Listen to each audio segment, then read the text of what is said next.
అందరికీ నమస్కారం. ఈ వీడియోలో శంఖ పుష్పం చెట్టు గురించి తెలుసుకోబోతున్నా. ఈ చెట్టు గనక మీ ఇంట్లో ఉంటే మీకు కలగబోయే ప్రయోజనాల గురించి తెలిస్తే ఖచ్చితంగా ఆశ్చర్యపోతారు.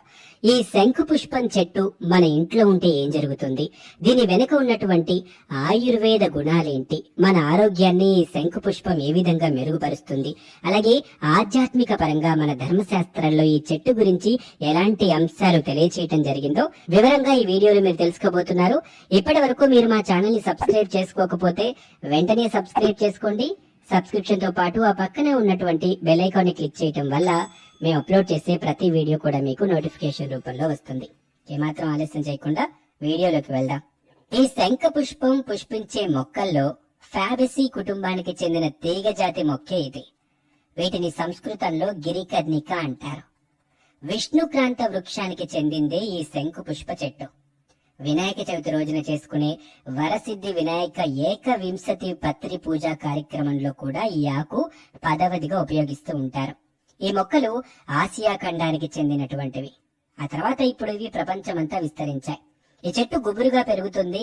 తెలుగు, తమిళం, మలయాళం భాషల్లో దీన్ని శంఖం అనే పేరు నుంచి వచ్చిందిగా భావిస్తూ ఉంటారు. అయితే ఈ పుష్పం దేవుని పూజకు ఎంతో పవిత్రంగా భావిస్తారు. అంతేకాదు ఆరోగ్యానికి కూడా మేలు చేస్తుంది. ఇవి నీలి రంగులో, తెలుపు రంగులో కనిపిస్తూ ఉంటాయి. శంఖు పువ్వుల్ని కొన్ని రోజుల క్రితం వరకు కూడా కేవలం చూడటానికి అందంగా ఉంటుంది అని మాత్రమే పెంచుకునే మొక్కగా ఉపయోగించేవారు. అలాగే చాలా మందికి తెలుసు, గుబురుగా పెరుగుతుంది, గుమ్మాలకి లేదంటే గేట్లు లేదా ఇంటి ఎదురుగా పెడితే అందంగా కనిపిస్తుంది నీలి రంగులో అని చెప్పి చాలా మంది పెంచుతూ ఉంటారు. అయితే ఈ మధ్య కాలంలో చేసినటువంటి ప్రయోగాలలో ఎన్నో ఆరోగ్య ప్రయోజనాలని కూడా ఇది అందిస్తుందని చాలా మందికి తెలుస్తుంది. అయితే ఈ మొక్క మన దేశంలో ఆయుర్వేదంలో విరివిగా ఉపయోగపడ్డటువంటి మొక్క. ఇప్పుడు అనేక దేశాల్లో చేస్తున్నటువంటి పరిశోధనల తర్వాత మళ్ళీ ఆరోగ్యానికి శంఖం పుష్పం ఉపయోగపడుతుందని చాలా మంది చెప్తున్నారు. అయితే ఈ శంఖు మొక్కని ఎక్కువగా ఫుడ్ కలర్ తయారు చేయటంలో, టీ తయారు చేయటంలో ఉపయోగిస్తూ ఉంటారు. ఇలాగే ఇది ఎక్కువగా పాపులర్ కూడా అయింది. ఈ శంఖు మొక్క యొక్క పువ్వులే కాకుండా వేరు, కాండం, ఆకులు అన్ని భాగాల్లో కూడా ఆయుర్వేద గుణాలు విరివిగా ఉంటాయి.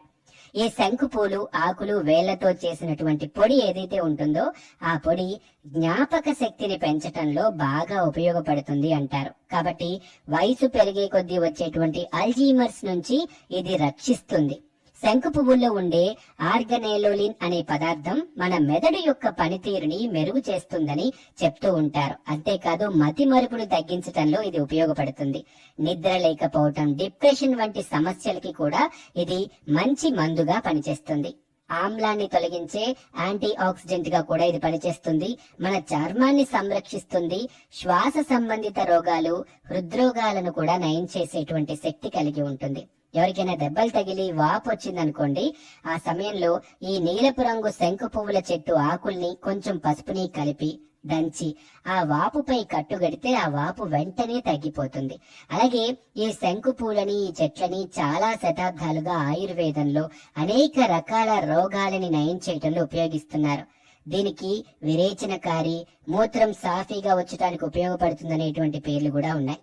శంఖు పువ్వులో ఉండేటువంటి ప్రయంతోసైనిడిన్ అనే యాంటీ ఆక్సిడెంట్ కంటి నరాల్లో కంటి సరఫరా బాగా జరిగేలా చేసే రెటీనా దెబ్బతినకుండా కాపాడడంలో ఉపయోగపడుతుంది అంటారు. అలాగే శంఖు పువ్వులో ఉండే క్యూర్స్టిన్ అనే ఫ్లెవనాయిడ్ జుట్టు తొందరగా తెల్లపడకుండా చేస్తుందంట. అంటే జుట్టు సంరక్షణకి కూడా ఇది బాగా ఉపయోగపడుతుంది. చర్మంలో కొలాజిన్ ఉత్పత్తిని పెంచి చర్మం మీద ముడతలు రాకుండా చేస్తుంది ఈ పువ్వు. అలాగే మధుమేహ రోగులకి చాలా సహాయం చేస్తుంది. మన రక్తంలో చక్కెర స్థాయిని కంట్రోల్ చేయడంలో ఉపయోగపడుతుంది.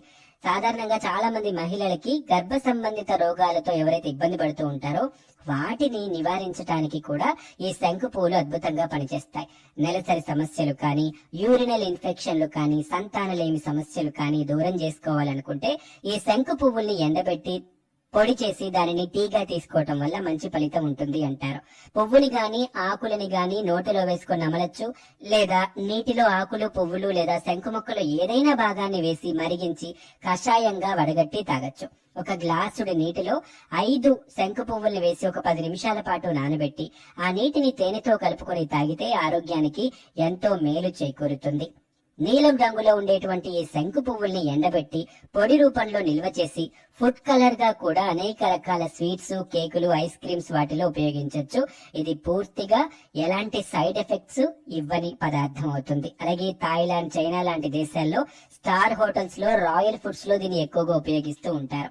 అయితే కేవలం ఆయుర్వేద పరంగా అనారోగ్య సమస్యల్ని నివారించేటువంటి మొక్కగా, ఇంటి ఎదురుగా అందంగా కనిపించే మొక్కగా మాత్రమే కాదు, ఈ శంకు పువ్వులనేవి మనకి అదృష్టాన్ని తెచ్చిపెట్టేటువంటి, లక్ష్మీదేవిని ఆహ్వానించడానికి ఉపయోగపడేటువంటి మొక్కలుగా కూడా భావించవచ్చు. వాస్తు శాస్త్రం ప్రకారం ఇంట్లో మనం నాటేటువంటి మొక్కల వల్ల ఇంట్లో సానుకూల శక్తి, అదృష్టం, ఆనందం, సంపద పెరుగుతాయి అని చెప్తూ ఉంటారు. ఈ మొక్కల వల్ల మానసిక ప్రశాంతత కూడా పెరుగుతుంది. అలాంటి మొక్కల్లో ఈ శంఖం పువ్వు కూడా ఒకటి. శంఖ పుష్పం అనేది దేవుడికి ఇష్టమైన పుష్పం. ఈ శంఖం పువ్వు గనక ఇంట్లో ఉంటే ఆనందం, పాజిటివ్ ఎనర్జీని ఇస్తుంది. జ్యోతిష శాస్త్రం ప్రకారం కూడా ఇంట్లో శంకు పూల తీగని పెంచటం వల్ల సుఖ సంతోషాలు, ఐశ్వర్యం కలుగుతాయి అని నమ్ముతారు. అయితే ఇంట్లో శంకు పూల తీగని పెంచటం వల్ల ఉండేటువంటి అనేక ప్రయోజనాలు మిమ్మల్ని ఆశ్చర్యపోయేలా చేస్తాయి. శంకు పూల తీగ ధనలక్ష్మిని ఆకర్షిస్తుంది. సంపదలకు దేవత అయినటువంటి లక్ష్మీదేవి ఈ శంకు పూలు ఉన్న చోటికి రావటానికి ఇష్టపడుతుంది. ఎందుకంటే విష్ణువుకి ఇష్టమైన పువ్వు శంకు పువ్వు అనేటువంటి విశ్వాసం ఉంది. ఈ మొక్కను నాటిన ఇంట్లో లక్ష్మీదేవి నివసిస్తుంది. ధనవంతులు కావటానికి చేసే ప్రయత్నాలన్నీ కూడా విజయవంతమవుతాయి ఎవరింట్లో అయితే ఈ మొక్క ఉంటుందో వాళ్ళు. అలాగే ఈ మొక్క నుంచి లక్ష్మీదేవి ఎల్లప్పుడూ ఆనందం, శాంతిని మీకు అందించటానికి ప్రయత్నిస్తూ ఉంటుంది. అంతేకాదు ఇంట్లో శంకు పూల తీగని నాటటం వల్ల కుటుంబ సభ్యుల యొక్క తెలివితేటలు పెరుగుతాయి. తెలివితేటల్ని పెంచటంలో ఇది ఎంతగానో ఉపయోగపడుతుంది. ఈ శంఖం పువ్వు యొక్క సిరపు గనక పిల్లలు గనక ప్రతి నిత్యం తాగుతూ ఉంటే మెదడు యొక్క అభివృద్ధికి ఇది చాలా బాగా ఉపయోగపడుతుంది. అంతేకాదు ఈ పువ్వుని విష్ణువుకి నైవేద్యంగా పెడితే కుటుంబం అంతా సుఖ సంతోషాలతో ఉంటుంది. శని దోషాల నుంచి కూడా ఈ శంఖు పుష్పం చెట్టు కాపాడుతుంది. కృష్ణకాంతలోని అందమైన నీలిరంగు పుష్పాలను అంటే శనిదేవుడికి ఈ శంఖు పూల తీగని సమర్పించటం వల్ల శని భగవానుడి యొక్క నీచ దశల నుంచి ఉపశమనం కలుగుతుంది. శని భగవానుడికి ఇష్టమైనటువంటి రంగు నీలం రంగు. ఆ నీలం రంగులో ఉన్నటువంటి ఈ పుష్పాలని మీరు శనిదేవునికి పూజలో సమర్పించటం వల్ల శని భగవానుడు మిమ్మల్ని కరుణిస్తాడు. ఇప్పుడున్నటువంటి ఇబ్బందుల నుంచి ఉపశమనం కలిగేలా చేస్తాడు. అలాగే శంకు పూల తీగని ఇంట్లో పెట్టుకోవటం ఉపయోగం. లక్ష్మీ కటాక్షం కలిగిస్తుంది, సంపదని, ఐశ్వర్యాన్ని అందిస్తుంది, కుటుంబంలో ఆనందం వెలివిరిసేలా చేస్తుంది. కానీ ఇది ఏ దిశలో నాటాలి అనేది కూడా అత్యంత ముఖ్యమైనటువంటి, ప్రతి ఒక్కరూ తెలుసుకోవాల్సినటువంటి అంశం. వాస్తు ప్రకారం శంకు పూల తీగని ఇంట్లో ఉత్తర దిశలో మాత్రమే నాటాలి. ఇలా నాటితేనే మంచి ఫలితాలు మీకు వస్తాయి. అంతేకాదు మీ ఇంట్లో ఆనందం వెల్లివిరుస్తుంది. ముఖ్యంగా గుర్తుపెట్టుకోవాల్సిన విషయం ఏంటంటే ఉత్తర దిశలో కాకుండా పడమర గాని, దక్షిణ దిశలో గాని ఈ మొక్కని నాటితే మీకు ఇబ్బందులు తలెత్తుతాయి, రావాల్సిన ప్రయోజనాలు రాకుండా ఉంటాయి. కాబట్టి శంకు పూల తీగని ఎట్టి పరిస్థితుల్లోనూ మీరు ఉత్తర దిశలో నాటండి. ప్రతి ఒక్కరూ దీని యొక్క ప్రయోజనాలను తెలుసుకోండి, దీని యొక్క విశిష్టతని తెలుసుకొని పూజా విధానంలో తప్పక ఉపయోగించండి. మీకు ఆరోగ్యం, ఐశ్వర్యం తప్పక కలిగేలా లక్ష్మీదేవి కరుణించాలని కోరుకుంటూ మరొక వీడియోలో మళ్ళీ కలుద్దాం. అంతవరకు సెలవు. నమస్తే.